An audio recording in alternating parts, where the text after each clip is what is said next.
Di masa ketika dunia belum terlalu tua dan langit masih dekat dengan bumi, hidup seorang nabi yang mulia.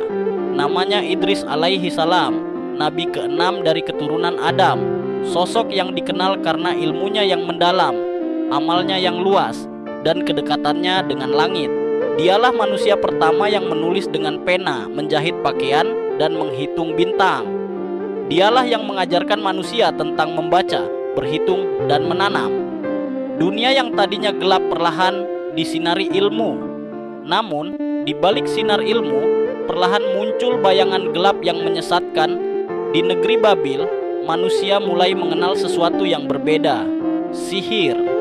Bukan ilmu dari langit, bukan hikmah dari wahyu, tapi ilmu yang menyeret manusia pada tipu daya syaitan. Mereka memisahkan suami dari istri, memanggil jin, dan menyembah kekuatan gaib demi keinginan duniawi. Nabi Idris alaihi salam melihat itu dengan hati yang pilu. Ia berdiri dan memperingatkan, ilmu yang tidak membawa pada Allah bukanlah cahaya, tapi api yang akan membakar kalian dari dalam. Namun manusia keras kepala. Maka Allah mengirim dua malaikat ke bumi, Harut dan Marut. Mereka turun sebagai ujian. Mereka mengajarkan manusia tentang sihir, bukan untuk diamalkan, tapi agar manusia tahu batasnya.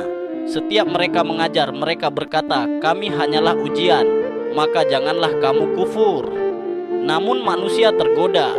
Sebagian dari mereka mengambil ilmu itu dan menyalahgunakannya, dan sebagian lagi mengabaikan peringatan Idris.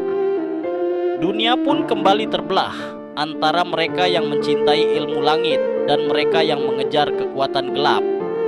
Melihat keadaan manusia semakin jauh, Nabi Idris berdoa kepada Allah agar diangkat ke langit. Ia ingin melihat lebih dekat rahasia takdir dan memohon agar amalnya terus bertambah.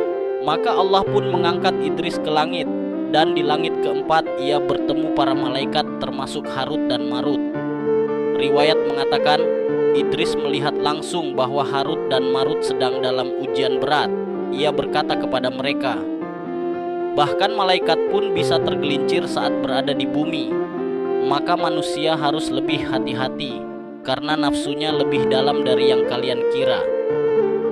Idris pun terus naik hingga langit ketujuh, di mana ia ditempatkan di tempat yang tinggi sebagai bentuk kemuliaan atas ilmunya, amalnya, dan keteguhannya dalam menghadapi ujian zaman. Dan kami angkat dia ke tempat yang tinggi.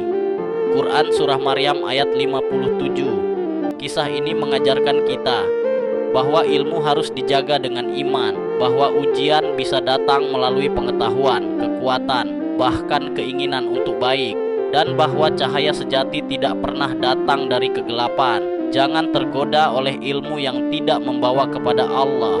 Malaikat saja bisa tergelincir dalam ujian, apalagi manusia. Ilmu dan amal harus berjalan bersama. Hati-hati terhadap keinginan cepat, karena sihir menawarkan kekuatan, tapi menuntut jiwa sebagai ganti.